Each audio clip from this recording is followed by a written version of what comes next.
It's the year 1879. An American paleontologist by the name of Othniel Charles Marsh would announce the discovery of a large, rather complete sauropod dinosaur from the Morrison Formation in Wyoming.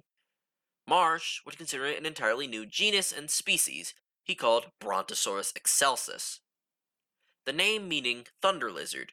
However, the publications of this animal would be rushed due to the Bone Wars, a rivalry between Othniel Charles Marsh and fellow paleontologist Edward Drinker Cope. I'm Dr. Spooky, and this is Brontosaurus, the thunder lizard.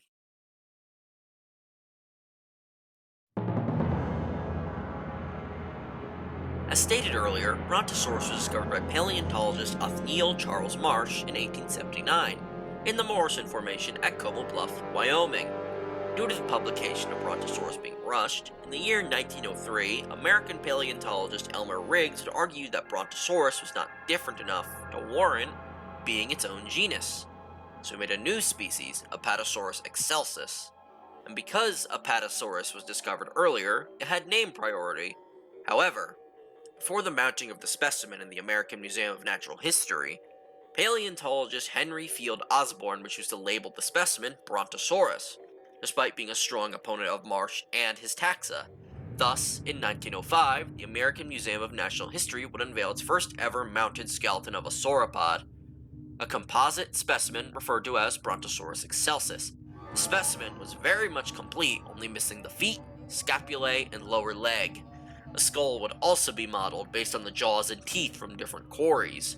The skull they modeled would not be based on that of Diplodocus, a relative of Brontosaurus, even though that would be much more accurate. That was instead based on said jaws and teeth from different quarries, which we now know were specimens of Camarasaurus, giving early reconstructions of Brontosaurus a much bulkier head. In 1909, an actual skull of Apatosaurus would finally be found in the now Carnegie Quarry at Dinosaur National Monument. The skull was found a few meters away from a skeleton and was dubbed the name Apatosaurus louisiae. The skull was found out to be very similar to that of Diplodocus and was accepted as belonging to Apatosaurus. Other scientists, like Osborn, rejected this classification. The Carnegie Mount would be left headless because it was suspected that Carnegie Museum director William H. Holland either wanted to avoid conflict with Osborn or was waiting for a confirmed association of the skull and skeleton. After Holland's death, a cast of a Camarasaurus skull would be placed on the mount. In 1931, at the Yale Peabody Museum, a Brontosaurus skeleton would be mounted with a very unique skull based on the lower jaw of Camarasaurus, and the cranium resembling Marsh's 1891 illustration. This skull had forward-painting nares and generally different fenestrae from all other skulls. After this, no Apatosaurian skull material would be mentioned in literature until the 1970s, when paleontologists John Staton McIntosh and David Berman would redescribe the skulls of both Apatosaurus and Diplodocus. What they had found is that Holland was very much correct that Apatosaurus and Brontosaurus had a Diplodocus-like skull, and according to them, many skulls thought to be Diplodocus skulls might have actually been Apatosaurus skulls. One of the reasons for reconstructing it with a Camarasaurus-like skull was based on the Camarasaurus-like tooth found at the site where an Apatosaurus specimen was found before. In 1879, after the publications, the first skull of an Apatosaurus was mounted on a skeleton in the Carnegie Museum in 1995. The American Museum of Natural History followed up with their remounted skeleton, now classified as Apatosaurus excelsus, with a corrected skull and tail. It seems the skull Marsh used in his 1896 skeletal was actually from Brachiosaurus, and in 2011, the first specimen of Apatosaurus with a skull connected to its cervical vertebrae was described. For the rest of the 20th century, almost all paleontologists agreed that Apatosaurus and Brontosaurus should be classified into a single genus, that being Apatosaurus, obviously, as Brontosaurus would just be considered a juvenile synonym, and Apatosaurus had name priority due to being older. Though paleontologist Robert T. Bacher would argue that in the 1990s that Apatosaurus ajax and Apatosaurus excelsus are in fact distinct enough to warrant a separate genus. And Bacher would be right, because in 2015, an extensive study of diplodocid classification by Emmanuel Schaap, Octavio Mattias, and Roger Benson would conclude that Brontosaurus was in fact a distinct genus, and the rest is history. There are three species of Brontosaurus: the well-known Brontosaurus excelsus, Brontosaurus parvus, and Brontosaurus yanapin. Excelsus is most likely the largest, Parvus seems to be a bit smaller, and Yanapin is the oldest of the three, dating to about 155 million years ago. Historically, it was once believed that sauropods were too large to walk on land and must have at least lived partly in the water, mostly in swamps. Obviously, in modern times, this theory has been proven very much incorrect, though a certain person seems to still believe this theory. Brontosaurus was very commonly depicted in these aquatic situations. One of the most well-known of these depictions is Charles R. Knight's.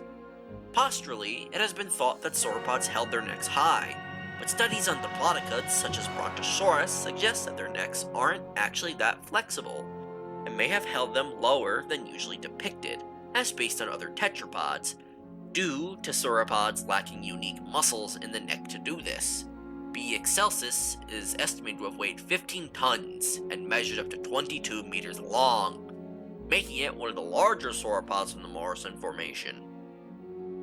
The tail of Brontosaurus is very unique, and like other diplodocids, had a long, whip-like extension off the end of the tail, and could be used as a weapon, though, based on a recent study, it could have also been used for communication. The skull of Brontosaurus is pretty typical for diplodocids, long and slender, with nares on the top of the head, and long, needle-like teeth for stripping branches. Ecologically, Brontosaurus was most likely to have been a rather solitary animal, and, as a genus, Brontosaurus spans an extremely long time. Now, Brontosaurus is very much not the only large sauropod from the Morrison Formation, as the Morrison has many sauropod dinosaurs, such as the popular Brachiosaurus, the weird Camarasaurus, the possibly titanic Marapunosaurus, the well-known Apatosaurus and Diplodocus, and quite a few lesser-known sauropods. It also lived alongside other famous animals, such as Stegosaurus, Allosaurus, and my personal favorite Jurassic dinosaur, Ceratosaurus. Brontosaurus and other related sauropods have had their fair share of speculation. For a couple years, it was very popular to depict apatosaurines, such as Brontosaurus with large spines coming off the neck, based on how chunky the vertebrae are. We now know this is basically shrink wrapping, and the neck most likely didn't have large spines on it. Speaking of its neck, it was also very popular during the mid-2010s to depict Brontosaurs fighting. This was referred to as Bronto Smash, and it was usually a Brontosaurus fighting other Brontosaurs with its neck. I'm not sure whether to call this speculation or not, but it is very likely that, like many other sauropods, Brontosaurus had a beak, but not in the traditional sense like a bird. Think more like that of a turtle or a tuatara. Hardened skin around the lips keeping the teeth in place, called a rhamphotheca. As stated, this would have aided on keeping the teeth in, and definitely helped with the whole stripping branches thing. Like many sauropods, Brontosaurus had some very unique nostrils, and could have held very large nasal sacs for communication. It's extremely inaccurate to depict sauropods with nostrils on the top of their heads, and definitely had them at the front of the head, just with very long nares. Because of this, it's pretty easy to speculate sauropods with weird, fleshy structures on their faces. Brontosaurus has been extremely popular in media since its discovery. One of the most well-known examples is Sinclair Oil Corporation.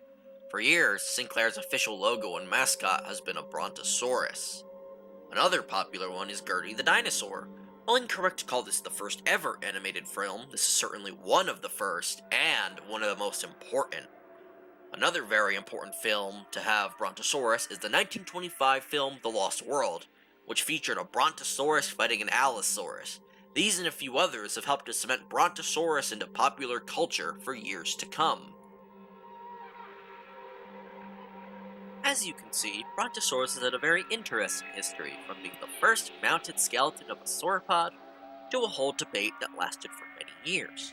Brontosaurus has still cemented itself as one of the most well-known dinosaurs, even one that was thought to not even exist.